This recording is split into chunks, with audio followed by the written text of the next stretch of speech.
Bars and pubs are supposed to be fun places to go and relax with friends. Grab a couple beers, take a couple shots, and enjoy the night. But when you have these stories being told, and ghosts wandering around the bar you are in, you will definitely feel uneasy. Here are 5 haunted bars and pubs in America. Now sit back, grab a snack, and enjoy. White House Tavern. Opened in 1673 in Newport, Rhode Island, the oldest bar in the United States, of course, has some ghost stories to tell.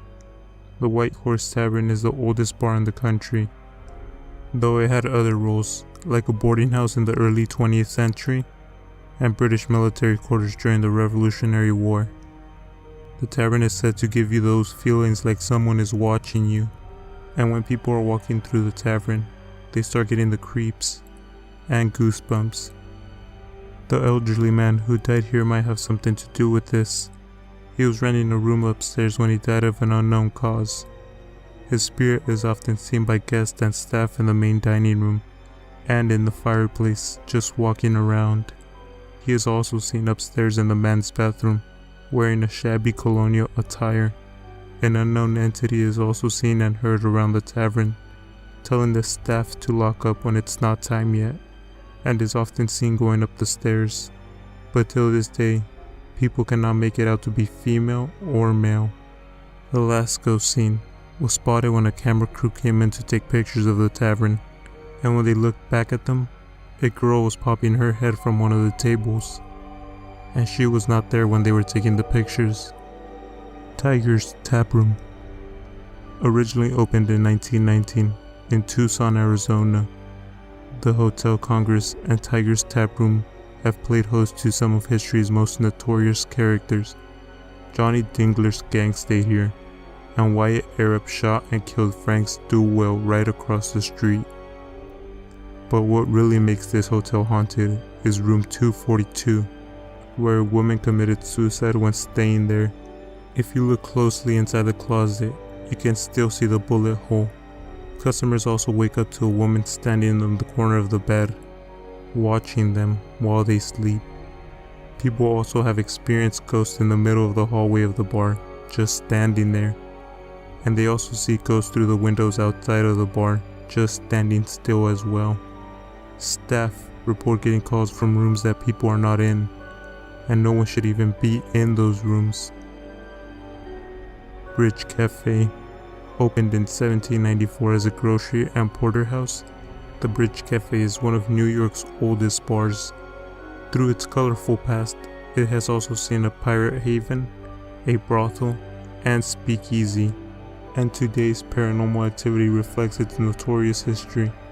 Staff can hear on a regular basis footsteps walking above in the second floor, when it's closing time and when no one is supposed to be up there.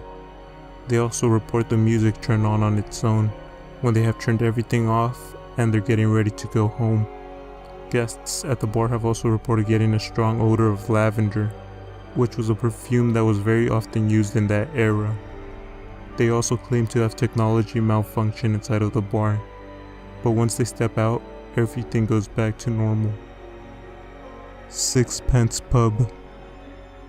Opened in 1999 in Savannah, Georgia, the Sixpence Pub was known and still is known as the most authentic English pub in Georgia. It has stayed famous for the years it has been in the same location, and the great beer they have, but even more, visitors come to hear about the ghosts and the stories that come with it. At this British-style pub, the victims of the paranormal activity most frequently are the pub employees. The kitchen staff have experienced all sorts of strange things happening behind the dining room area.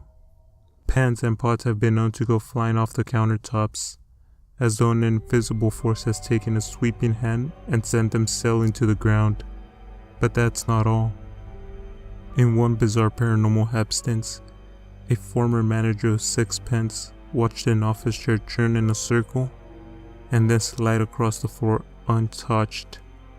Employees have also complained about various electrical issues, from the temperature dropping randomly, to light bulbs actually bursting out of their sockets and splintering into a million little shreds. Bobby Mackey's. The famous Bobby Mackey's Bar. It was built in 1978 by the famous country singer Bobby Mackey. It became an instant success, and till this day it still is. From day one of being open, the staff and Bobby Mackey himself have experienced paranormal phenomenon. Before Bobby Mackey took over the club, it was used as a slaughterhouse for meat companies, and they made a well for all the blood could go down to the bottom. When the slaughterhouse closed down, cults started using that well for satanic purposes. Witness reports seeing people walking around down there, and they could hear as if someone is mumbling down there. A former caretaker that lived in the apartment upstairs claims to have been demonically possessed by the spirits. His exorcism was performed in the club by a minister. Bobby's wife claims to have been overcome by the scent of roses in the basement, and she also claims to have been grabbed around the waist, picked up, thrown around, and pushed down the stairs by force. She refuses to step foot in that club again. The club manager claims that on several occasions, she would go through the club and make sure everything was turned off and closed down for the night. Then hours later, she'd find that the bar lights were on again, the front door was unlocked, and the jukebox would be playing the anniversary waltz. And the scarier part is, the jukebox would be unplugged, and it would still be playing the song. Another club employee has seen a dark, very angry man behind the bar, and the spirit who called herself Joanna. She would often speak to him and leave the scent of roses in her wake. Have you guys ever visited these bars before? What was your experience like? Let me know in the comments below. I'd really like to hear about them.